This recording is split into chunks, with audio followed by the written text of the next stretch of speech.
Hi, I know you've dreamt of going from an employee to an entrepreneur for years, and in one way or the other, something has kept you back, something has kept you from taking action. However, there are a few things that no one has told you about becoming an entrepreneur. In this video, I'll try to make you understand those things that nobody tells you about.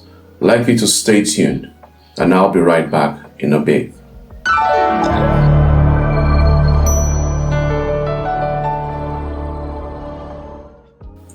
Welcome back.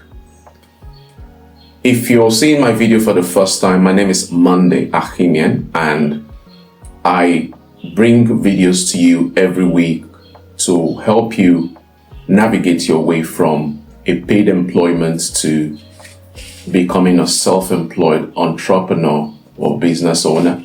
And in this particular video, I'll be talking about a few things that nobody tells you as you try to go from employee to a business owner or an entrepreneur.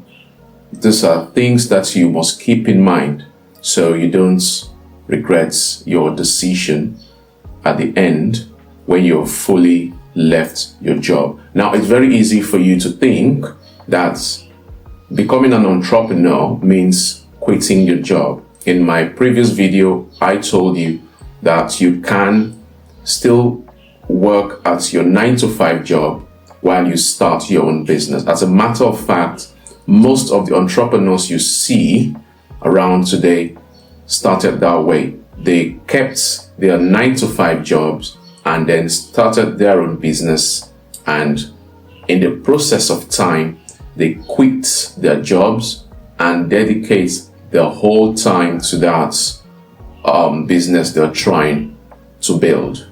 That is how it works most of the time. However, there are a few things you must know as you make up your mind to become an entrepreneur. First, number one, as an employee, you are told what to do. Your employers have structures in place, and within the structure, you know what is expected of you at a particular time or at every point in time. So as someone who is in a paid employment, you are told what to do. You are told when to come to work. You are told when to close from work. You are told what papers to sign.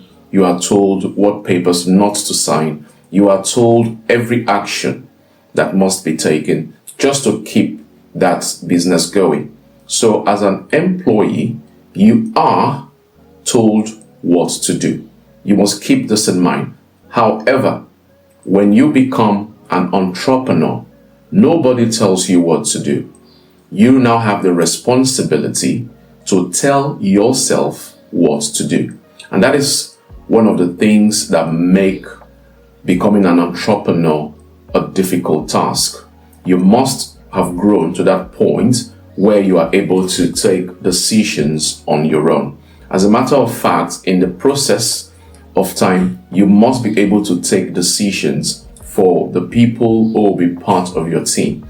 Just the same way your superiors at your paid employment take certain decisions on your behalf. They take those decisions and then you put those decisions to action. So as you become an entrepreneur, you are now putting on that hat of taking decisions for people. You must keep this in mind as you transition from your paid employment to starting your own business. Another thing nobody tells you as you're dreaming of transitioning from employment to entrepreneurship is that an employee works for a specific number of hours. And that is why we usually say it's 9 to 5. So your work hours is 9 to 5, it's specific, and you are paid for those specific number of hours. But as you transition to entrepreneurship, you do not have defined work hours. As a matter of fact, you might find yourself at the beginning working round the clock to ensure you meet deadlines, to ensure you meet targets, to ensure you meet the demand of customers, the demands of clients. You work round the clock. So as an employee, you have specific number of hours you work daily. But when you become an entrepreneur, you're going to find yourself at the beginning in particular working round the clock most of the time. So you must keep this in mind as you are dreaming of transitioning. Now, another thing nobody might have told you is that employees are employed for specific purpose. So if you are employed at a 9 to 5, there is a specific purpose you're employed. For example, you could be employed to be a sales representative. You could be employed to be a storekeeper.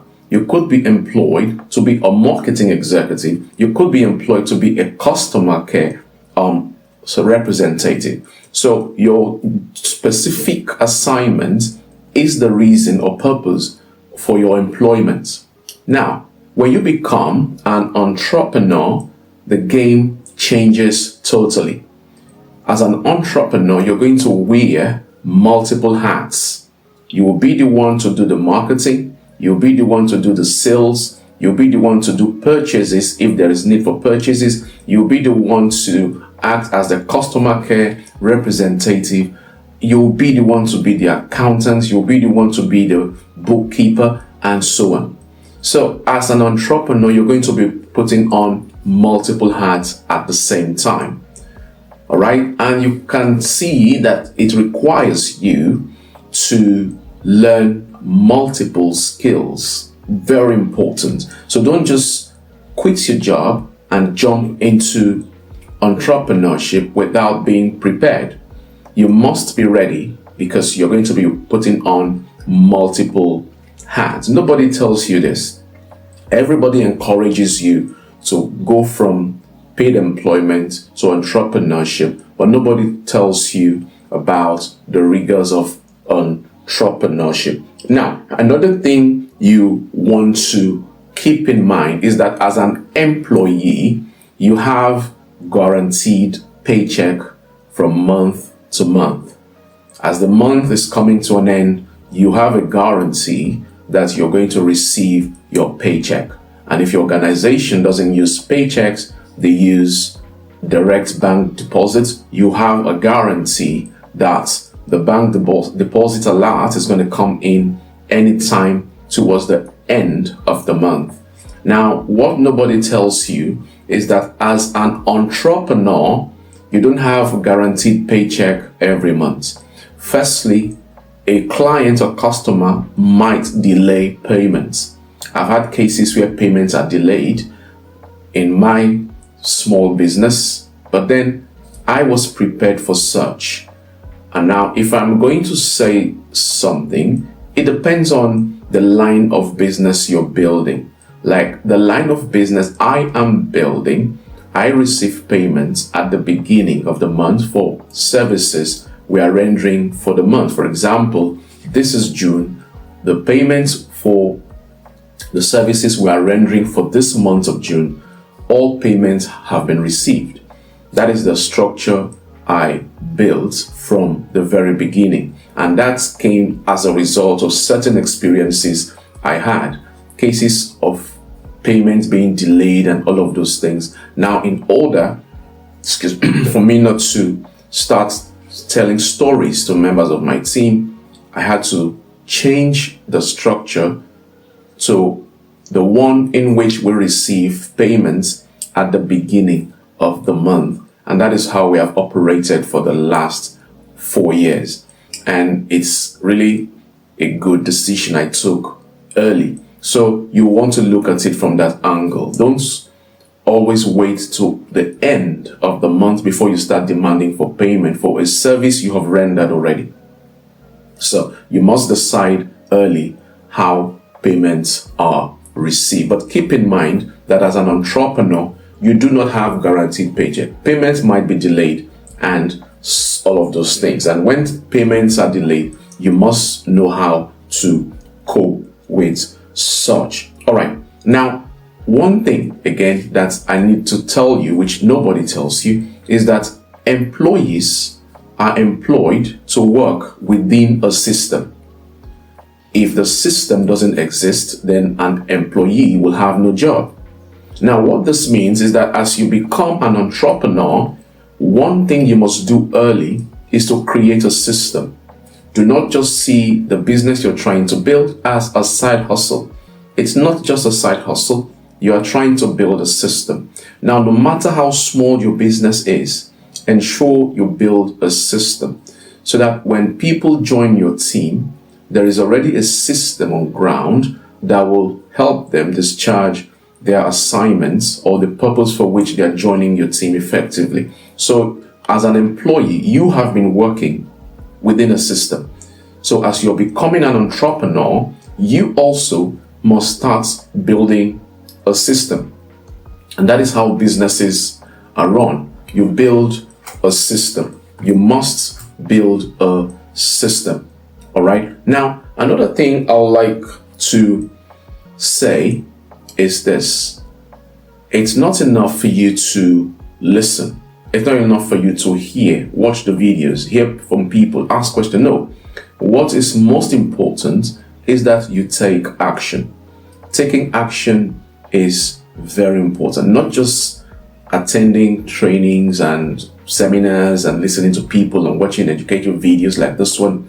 Taking action is very important. So from this particular video, I want you to do two things. Number one, if you do not have a skill already, go and learn a skill. Then number two, if you already have a skill that you're thinking of building a business around, before you start building that business, I want you to go and learn how to run a business. There is something we call the psychology of business. Now, inside the psychology of business, you have different sections. We have the psychology of sales and all of those things. You have customer psychology. Now, all of those things you need to have understanding of as you build a business. Otherwise, you're just going to be going around in circles. So two things I need you to take action on. Number one, if you don't already have a skill, go and learn a skill. Then number two, if you already have a skill, then put that skill on hold and learn how to run a business. If you don't learn how to run a business, you're going to be going around in circles. All right. So after learning how to run a business, then it becomes easier for you to build a business around your skill. So these are the two things I want you to take from this video. If you don't have a skill, go and learn a skill. If you have a skill, put it on hold and learn how to run a business. No skill is useless. It could be the skill of shoemaking. Go learn shoemaking, and after learning shoemaking, put that skill on hold or work with that skill on a very low scale, but dedicate more time to learning how to build a business. It's when you start learning how to build a business, then you will know how to build systems. So this is what now helps you to build a business around that skill of shoemaking. Now, your skill might be baking of cupcakes, for example. Maybe you have a skill that helps you to bake cupcakes effectively. Now, baking cupcakes is not enough.